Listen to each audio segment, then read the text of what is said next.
থেকে যাবে, মানে বীজ থেকে যাবে। বীজ থাকলে একটা সমাধানে হবে না। তো আমি বলছেন, আমি বলছি আপনার একটা অংশ।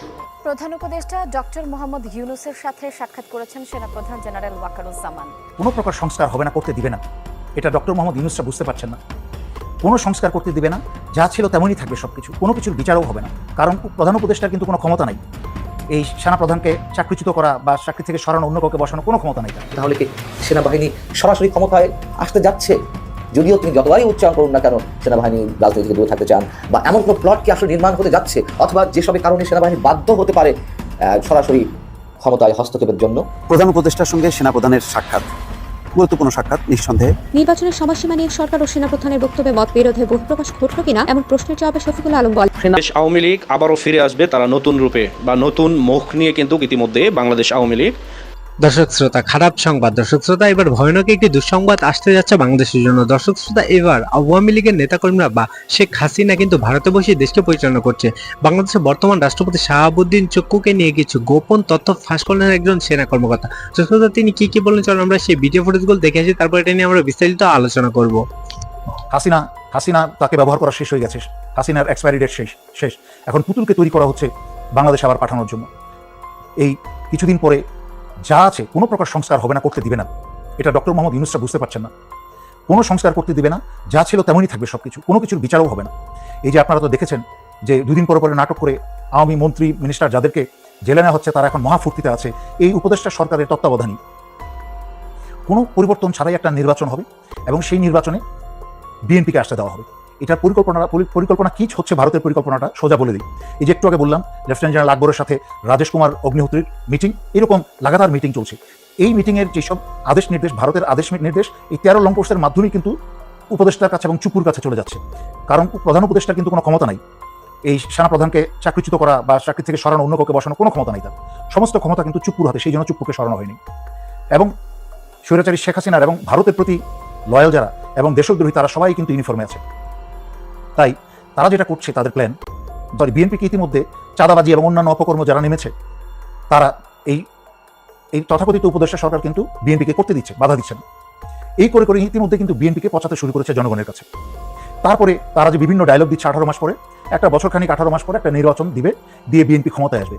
তারপরে তাদের আসল ছক অনুসারে, ভারতের ছক অনুসারে আওয়ামী লীগ এবং ভারত মিলে, সবাই হাসিনার সকল রেখে যাওয়ার যন্ত্র মিলে বিএনপিকে 6 মাস থেকে 1 বছরের মাঝে এমন পচাবে যে 2 বছর 2.5 বছরের মাথায় বাংলাদেশের জনগণ এই স্বৈরাচারী শেখ হাসিনা এবং ভারতের 15 বছরের অন্যায় অত্যাচার সব ভুলে গিয়ে বিএনপিকে ঘৃণা করতে শুরু করবে। সেই সুযোগে এই সময়টাকে কাজে লাগিয়ে পুতুলকে প্রশিক্ষণ দিয়ে বাংলাদেশে প্রবেশ করাবে। তারপরে এই যে ছাত্রনেতা নাহিদ আসিফ মন্ত্রী বনে গেছে, তারা 4টা-5টা দপ্তর নিয়ে, এদেরকে কিন্তু মেজর বজলুল হুদাদের মতো ফাঁসি দিবে। আর ডক্টর ইউনূসরা কিন্তু ওনার 30 নিয়ে আবার পশ্চিমাদের কাছে চলে যাবেন।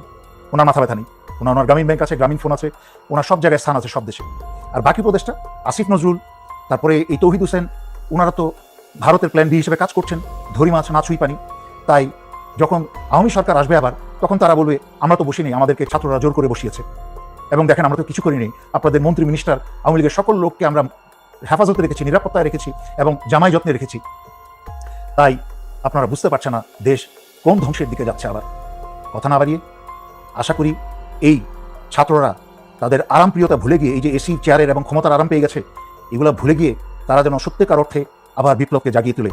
তারা যেন আন্দোলনের মাধ্যমে এই চুপ্পুকে পদত্যাগ করতে বাধ্য করে।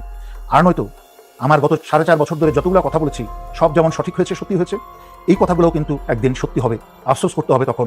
এবং এই ছাত্ররা তাদের বাংলাদেশে কোনো স্থায়ী হবে না, যদি তারা বেঁচে পালাতে পারে, তাদের পালাতেই হবে। তখন সারা বাংলাদেশের ছাত্রদের ধিক্কার এবং থুতুতে তারা নিকৃষ্ট মানুষ হিসেবে পরিচিত হবে, যে এতগুলা জীবনের বিনিময়ে যে বিপ্লব এবং স্বাধীনতা এলো, এই স্বাধীনতাটাকে তারা এইভাবে ছেড়ে দিল। তাই এখনো সময় আছে, সচেতন কোন সবাই এবং বিপ্লবকে। মাত্র কয়েকদিনের ব্যবধানে আমাদের প্রধান উপদেষ্টার অধ্যাপক ডক্টর মোহাম্মদ ইউনূস সংস্কার এবং নির্বাচন বিষয়ে যে মন্তব্যগুলো করেছেন, তার একটা সঙ্গে আরেকটা আমরা কোনো প্রকার মিল দেখতে পাচ্ছি না। আমাদের জন্য দুর্ভাগ্য। এবং কেন তিনি তার নিজের কথা স্ট্যান্ড রাখতে পারছেন না, তাকে কে বা কারা প্রেসক্রিপশন দিচ্ছেন, অথবা তিনি তাদের কথাগুলো তার মুখ থেকে প্রতিধ্বনিত করছেন, এটা নিয়ে এখন অনেক ধরনের প্রশ্ন উঠেছে। বর্তমান সরকারকে তো দেশের আপামর জনসাধারণ সমর্থন করেছে, এবং সংস্কারের বিষয়েও দেশের মানুষের একটি আকাঙ্ক্ষা রয়েছে যে বর্তমান সরকারের সময়ে বিভিন্ন প্রাতিষ্ঠানিক সংস্কারের কাজগুলো অন্তত অনেকটা এগিয়ে যাক। তার জন্য যে যৌক্তিক সময় দেওয়া প্রয়োজন, সেই সময় মানুষ দেবে। কিন্তু মাত্র কয়েকদিনের ব্যবধানে গত 22শে সেপ্টেম্বর তিনি যুক্তরাষ্ট্রে গেলেন এবং 1 অক্টোবর পর্যন্ত আন্তর্জাতিক বিভিন্ন গণমাধ্যমে তার যে বক্তব্যগুলো নির্বাচন এবং সংস্কারের বিষয়ে তা এক এক সময় এক এক ধরনের মন্তব্যগুলো আমার কাছে মনে হচ্ছে। এবং এই বক্তব্যগুলো তখনই এসেছে যখন সেনাপ্রধান গত কয়েকদিন আগে আন্তর্জাতিক বার্তা সংস্থা রয়টার্সকে দেওয়া সাক্ষাৎকারে তিনি মন্তব্য করলেন যে নির্বাচন যাতে আগামী 18 মাসের মধ্যে হতে পারে সেজন্য গুরুত্বপূর্ণ সংস্কার সম্পন্ন করতে হবে। এবং তিনি একথাও বলেছিলেন যে পরিস্থিতি যাই হোক না কেন তিনি মোহাম্মদ ইউনূসের নেতৃত্বাধীন অন্তর্বর্তী সরকারের সঙ্গে আছেন। নির্ভেজাল মন্তব্য সেনাপ্রধান করেছিলেন। এখন প্রশ্ন উঠেছিল তখন যে সেনাপ্রধান কি সরকারের সঙ্গে বা সরকার প্রধানের সঙ্গে আলোচনা করে এই ধরনের মন্তব্য করেছেন। তখন আমরা বলেছিলাম যে তার এই মন্তব্যটি ব্যক্তিগত হতে পারে অথবা সরকারের কাছ থেকে একটা ইঙ্গিত পেয়ে তিনি এই ধরনের মন্তব্য করতে পারেন। সেই বিষয়টি পরবর্তীতে এসে আমাদের প্রধান উপদেষ্টা প্রেস সচিব শফিকুল আলম গত রোববার সংবাদ সম্মেলনে তিনি স্পষ্ট করে বলার চেষ্টা করেন যে এটি তার ব্যক্তিগত মতামত হতে পারে। এখানেও আমরা সৌজন্যতার একটি বিষয় আমরা দেখে পেতে পারি এবং সেটি আমরা অনেকে গ্রহণ করেছিলাম। যা এটা হতেই পারে, যেহেতু সেনাবাহিনী এখন সরকারের একটি গুরুত্বপূর্ণ পার্ট, তারা ম্যাজিস্ট্রেসি ক্ষমতা পেয়েছে, দেশের আইন শৃঙ্খলা রক্ষার কাজে একটা বড় ভূমিকা পালন করছেন, আর সরকার গঠন ইত্যাদি নানান বিষয় তো আমরা জানি সেনাবাহিনীর যে গুরুত্বপূর্ণ ভূমিকা। কিন্তু আমরা বড় বিস্ময়ের সঙ্গে লক্ষ্য করলাম সেনাপ্রধানের এই বক্তব্যকে আমাদের প্রধান উপদেষ্টা যেভাবে এটা ঠিক কাউন্টার বলবো না, তার প্রতি উত্তরে যেটি বললেন ভয়েস অব আমেরিকার সঙ্গে সাক্ষাৎকারে, সেটিতে আমরা আহত হয়েছি।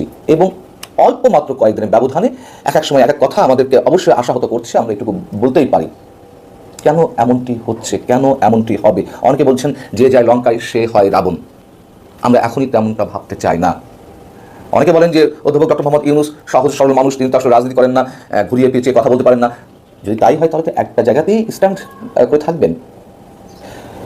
তিনি যুক্তরাষ্ট্রে যাওয়ার পর নিউ ইয়র্ক টাইমসের সঙ্গে সাক্ষাৎকারে বললেন সংস্কারের জন্য যতদিন প্রয়োজন সেটা করে এবং রাজনৈতিক দলগুলোর সঙ্গে আলোচনার পরে ভোটার তালিকা হালনাগাদের মধ্য দিয়ে নির্বাচন অনুষ্ঠিত হবে।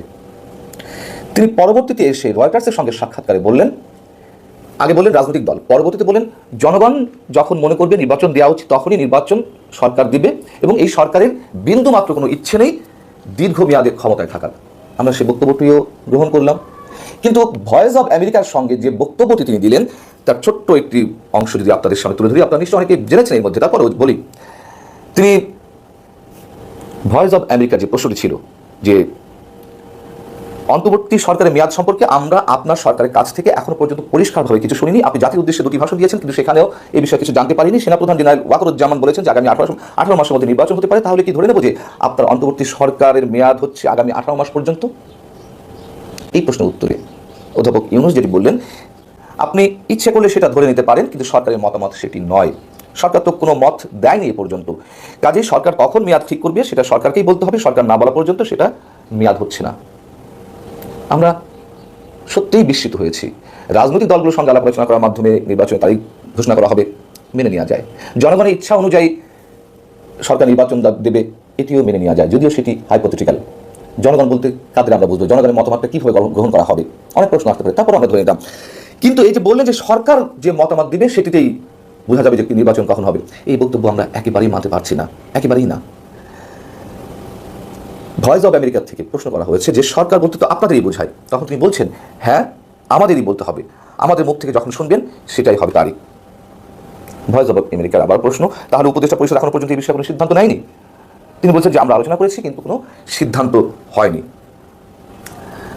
এই অবস্থায় এসে আমরা কি ধরে নেব যে সেনাপ্রধানের বক্তব্যটিকে তিনি খুব শক্তভাবে কাউন্টার করেছেন? আমরা সেটাও ধরে নিতে চাই না। কিন্তু সমীকরণ যদি মিলানোর চেষ্টা করি, হিসাবটা যদি একটু পরিষ্কার করার চেষ্টা করি, কেন তিনি এইভাবে বলতে গেলেন? তিনি তো তার প্রেস সচিব শফিকুল আলম তার পক্ষ হয়েই তো কথা বলেছিলেন গত রোববার। তিনি ইচ্ছা দর্শক শ্রোতা, এতক্ষণ আপনারা বিস্তারিত ওই ভিডিও ফুটেজগুলো দেখলাম। দর্শক শ্রোতা, শাহাবুদ্দিন চুক্কু নাকি যে শেখ হাসিনার কথা মতো দেশ পরিচালনা করছে, সে যেখানেই সময় শেখ হাসিনার কথা মতো সবকিছু পরিবর্তন করে দিতে পারে। দর্শক শ্রোতা, কি হতে যাচ্ছে বাংলাদেশের রাজনৈতিক ভবিষ্যৎ কি? আপনারা মতামত অবশ্যই কমেন্ট বক্সে জানিয়ে যাবেন। পরবর্তী ভিডিও দেখার আমন্ত্রণ জানিয়ে এখনকার মতো বিদায় নিচ্ছি। আল্লাহ হাফেজ।